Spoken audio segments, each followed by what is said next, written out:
मसला ये है कि पीपल्स पार्टी का जो भी पॉलिटिक्स हो, जो भी उनकी मसलहतें हों, अवामी तासुर जो एक जा रहा है, खसूसन जिसको कि ज़ाहिर बात है मकबूल करने में और उसको बढ़ावा देने में PMLN और मरीम नवाज का बिलखसूस बड़ा हाथ है।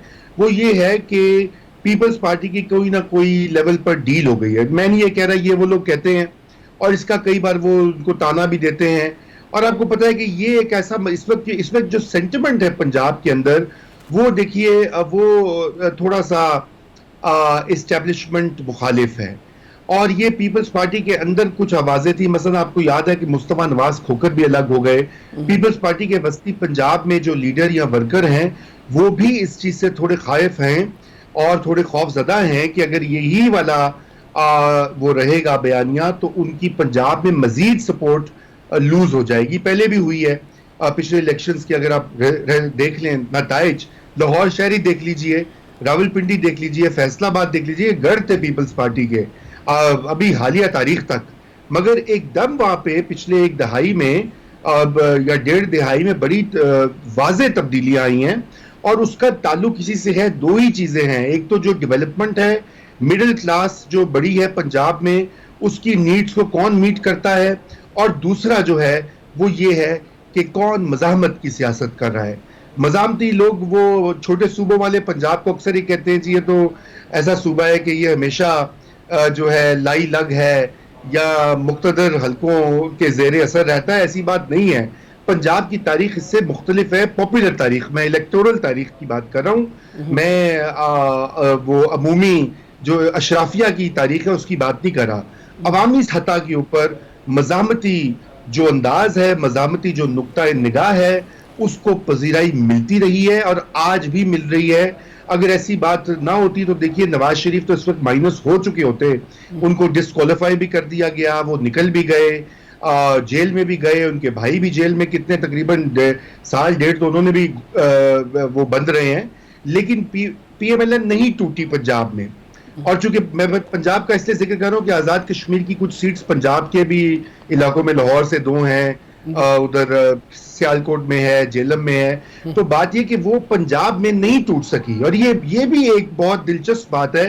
आप चूंकि तारीख को मुझसे बेहतर जानते हैं कि आपने देखा कि 1980 1990 की दहाई में लॉयल्टीज फौरन तब्दील होती थी। जुनेजो लीग भी टूट गई, वट्टू साहब उबर आए, हामिद नासिर चाठा का ग्रुप आ गया, नवाज शरीफ खुद पैदावार है उस पूरे अमल की।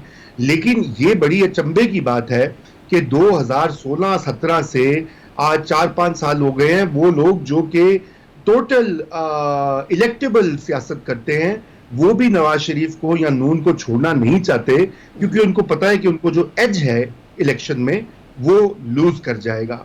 तो ये एक बड़ी दिलचस्प हम तारीखी मरहले में हैं और देखिए क्या इसका आगे बनता है। ये तो अब हम इसको प्रेडिक्ट करना मुश्किल होता है, मगर ये जरूर है कि ये एक तारीखी वो लम्हा है कि जहां पे पंजाब की सियासत का इर्तिका भी हो रहा है और जो तगय्युरात यहाँ के समाज में आए हैं, यहाँ की मिडिल क्लास में, यहाँ की पैदावारी तबके में, यहाँ की अशराफिया भी बदली है और उसका एक इजहार या मजहर जो है वो नून की सियासत भी है, वो उनका आपस में मेल हो रहा है। जी अच्छा, ये फरमाइए कि जो इमरान खान साहब ने आखिरी जलसे में बात की रेफरेंडम की, जिसके ऊपर अपोजिशन ने बहुत उनको तनकीद का निशाना भी बनाया, इसकी कितनी पजीराई आपके ख्याल में हुई होगी वहाँ पे, और फिर मकबूजा कश्मीर में भी उसकी कितनी पजीराई होगी? देखिए दिलकश नारा है और नारा ही है। खान साहब का तो आपको पता है कि वो कितने नारे इस तरह के कितने वादे कर चुके हैं, आपके सामने 3 साल का रिकॉर्ड है, तो वो कितने पूरे हुए मुझसे बेहतर बहुत से लोग जानते हैं। लेकिन बात यह है कि रेफरेंडम तो उस वक्त होगा कि जब इंडिया के चुंगल से मकबूजा कश्मीर को आज़ाद करवाया जाएगा। अब वो चुंगल से कैसे आज़ाद करवाया जा सकता है, 2 ही तरीके हैं। एक तो जंग का तरीका है जो हमने आजमाया 65 में 99 में, वो तो कारआमद नहीं हुआ। दूसरा तरीका है सिफारती और सियासी, खसूसन इंटरनेशनल लेवल के ऊपर अक़वाम मुत्तहिदा के प्लेटफॉर्म से बड़ी पावर जो बिग 5 हैं उनमें से किसी एक या 2 को अपनी हिमायत की तरफ लाया जाए। वो मां सिवाय चीन के हमें किसी और की हिमायत नहीं मिली कश्मीर के इस मसले के ऊपर, और चीन का भी जो है वो बड़ा नपा तुला हमारी सपोर्ट है कि वो एक तरफ हमें सपोर्ट भी करता है, कश्मीर की बात को रिकग्नाइज करता है, मगर उससे आगे वो नहीं करना चाहता क्योंकि उसके अपने माशी अजाइम हैं और वो अपनी एक इमर्जिंग पावर है। वो नहीं चाहते कि इतनी जल्दी फटे और जंगे वो स्टार्ट कर लें या इंडिया जहां पे वो ट्रेड करें खराब हो। तो ये हमारी सिफारती जो नाकामी है इस वक्त, उसको खान साहब कैसे बदलेंगे? बात यह है कि उन्हीं के दौर में आपके सामने हुआ कि मोदी ने सब कुछ कर दिया और 3 या 4 ममालिक के अलावा कोई हमारे साथ खड़ा नहीं हुआ। ईरान, तुर्की, मलेशिया, ये 3 मुल्क हैं जिन्होंने खुल के हमारी सपोर्ट की और कश्मीरियों के हक की बात की। इसके अलावा तो बाकी मुसलमान ममालिक तक ने हमारा साथ देना गवारा नहीं किया। अब वो ममालिक जिनसे हमारे बड़े गहरे ताल्लुकात हैं, मसलन मिडिल ईस्ट की स्टेट्स, उल्टा उन्होंने मोदी को तमगे दे दिए।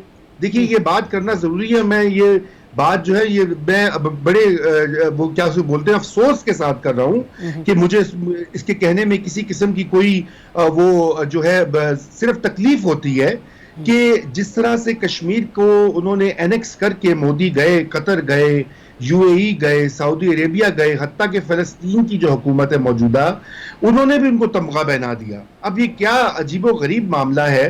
और ओआईसी में इंडिया को सीट दे दी। हमारे शाह महमूद साहब ने पिछली बार बॉयकॉट कर दिया था। और देखिए ना, एक तरफ हमारा बयानिया नारा हमारा ये कि हम इस्लाम का उम्मा के जो है किला हैं और हम उसके रखवाले हैं और हम उसके वो जो हैं हम उसके सारे मफादात का तहफ़्फ़ुज़ करने वाले हैं, मगर दूसरी जानिब जो उम्मा का प्लेटफॉर्म है वहां पर हमारी इतनी एक्सेस या इतना इन्फ्लुएंस नहीं कि इंडिया को रोका जा सके। वहां पे इंडिया जो है कि एजाजी मेंबर के तौर पर उन्होंने कहा जी हमारी बहुत बड़ी मुसलमान आबादी है इसलिए हमें आप स्टेक दीजिए। तो ये बड़ा एक सीरियस सिचुएशन है और ये जाहिर बात है खान साहब को सारा इसका ब्लेम तो नहीं दिया जा सकता। हमारी अपनी नाकिस पॉलिसियां दिहाइयों से जो नाफिजुल अमल हैं ये उन्हीं का शाखसाना है, मगर उसको कैसे तब्दील किया जाए, एग्रेसिव सिफारतकारी कैसे की जाए, नहीं हुई वो। देखिए, जब ये वाकया हुआ था 2019 का, तो पहला काम ही होना चाहिए था कि 3 या 4 वुज़रा और खान साहब खुद वो दुनिया भर के जो हमारे दोस्त ममालिक जाकर वहां बात करते और जाके बड़ी एग्रेसिव डिप्लोमेसी करते। हमारा फॉरेन ऑफिस उसके ऊपर मजीद काम करता, लेकिन हमारे में वो सिफारती जो काम है वो बहुत कमजोर है। तो हमारे सारा फोकस इसमें होता है कि जी वो आपको पता है ना, गज़वा हिंद और ये इस तरह के जो बयानिए बन जाते हैं, लोगों को वो चूरन बेचा जाता है तो लोग भी उसके पीछे लग जाते हैं, यकीन करना शुरू हो जाते हैं, हालांकि वो चीज़ भी काबिल अमल नहीं है। एक ही तरीका है, वो सिफारती और सियासी है और उसके ऊपर नजर सानी करनी होगी। उसके लिए आपको एक कौमी यकजहती का मुजाहरा करते हुए एक नेशनल पॉलिसी बनानी पड़ेगी जिसमें अपोजिशन मुकम्मल तौर पर शामिल हो। उनकी मर्जी और मंशा के बगैर हम ये काम आगे नहीं बढ़ा पाएंगे। अच्छा, अब ये फरमाइए कि अभी से हम मुख्तलिफ हवालों से देखना शुरू हो गए हैं कि जो रिज़ल्ट्स आ रहे हैं उसमें मरियम ने ये कहना शुरू कर दिया कि कश्मीर में धांधली हो रही है। फ़र्ज़ किया हम ये कहते हैं कि इलेक्शन तहरीक इंसाफ जीत जाती है, लेकिन मरियम नवाज़ ये कहती हैं कि जी हम नहीं मानते इन इलेक्शंस को। तो कश्मीर के अंदर जो बहुत ज़्यादा फ़ज़ा इस वक्त गर्मा गर्म हुई है, इसमें कोई असर पड़ेगा वहाँ के लोगों के ऊपर? कोई हंगामा, अभी भी बाज़ जगहों पे हंगामे की इत्तला तो है, लेकिन कोई हंगामा होगा, कोई ये बड़े चल के शाखसाने की बुनियाद बनेगा या इसको फिर एक्सेप्ट करके गवर्नमेंट बन जाएगी? देखिए, अभी तक तो जो इतलात हैं वो कई पोलिंग स्टेशंस पे तसादम भी हुआ है पीपीपी और पीटीआई के वर्कर्स के दरमियान, और कुछ वो मरियम बार बार वो ट्वीट्स कर रही हैं, कह रही हैं टैग करें अगर आपके पास शवाहिद हैं। तो अभी तो इसके ये कहना कबल इस वक्त है कि क्या वाकई कोई धांधली हो रही है या नहीं हो रही, वो अभी खैर मालूम पड़ जाएगा। आजकल कोई चीज छुपी नहीं रहती, मगर ये है कि जरूर इसके ऊपर रिएक्शन आएगा। और रिएक्शन इसलिए आएगा कि चूंकि इतना मोबिलाइज कर दिया और इतनी पोलराइज हो गई है सियासत हमारी, तो वहां पे रिएक्शन जरूर आएगा। मगर देखिए, एक हिस्टोरिकली एजेके के लोगों को भी ये पता है कि मरकजी हुकूमत के साथ चलना होता है। पीटीआई के उम्मीदवार भी तगड़े हैं। गैलप सर्वे का आपने जिक्र किया, उसमें भी इमरान खान साहब पॉपुलर थे, सब बाकी तमाम लीडर से आगे थे। और दीगर जो लोगों ने जाकर वहां पे इंटरव्यूज और तहकीक की है, उससे भी मालूम पड़ा था कि पीटीआई की पोजीशन अच्छी खासी मजबूत थी। मगर बात यह है कि धांधली के ऊपर जो इंक्रीजिंग एक्सेप्टेबिलिटी होती थी धांधली को या मैनिपुलेशन अगर उसको कह दिया जाए, थोड़ी बहुत जोड़ तोड़ आगे पीछे करना, अब उसका वक्त जो है इस सोशल मीडिया के दौर में बड़ा मुश्किल हो गया है। तो ये नहीं मैं कहूंगा कि कोई बहुत बड़े फसादात होंगे, ऐसा नहीं होगा। हाँ, अलबत्ता वस्ती पंजाब में हमने डस्का में उसका एक नमूना देखा था कि डस्का का इलेक्शन हुआ और वो भी एक उसकी नजीर नहीं मिलती कि इलेक्शन कमीशन ने एक ज़िमनी इंतखाबात को मुकम्मल तौर पे कैंसिल करके दोबारा पोल करवाया हो। ये मेरे ख्याल से एक पहला वाकया था। तो पंजाब के अंदर जो है मैं समझता हूँ कि बहुत मुश्किल होगा धांधली या उस तरह की अटेम्प्ट करना जो कि डस्का में फेल हो गई। कश्मीर के हवाले से मैं समझता हूँ कि वहां भी रिएक्शन आएगा, लेकिन शायद उस लेवल तक चीज ना पहुंचे। अभी तक जो हमें लग रहा है वो तो यही लग रहा है, जैसे आप भी बार बार कह रहे हैं कि हुकूमत लगता है पीटीआई बना लेगी, कामयाब हो जाएगी। गैलप सर्वे कम से कम हमें यही बता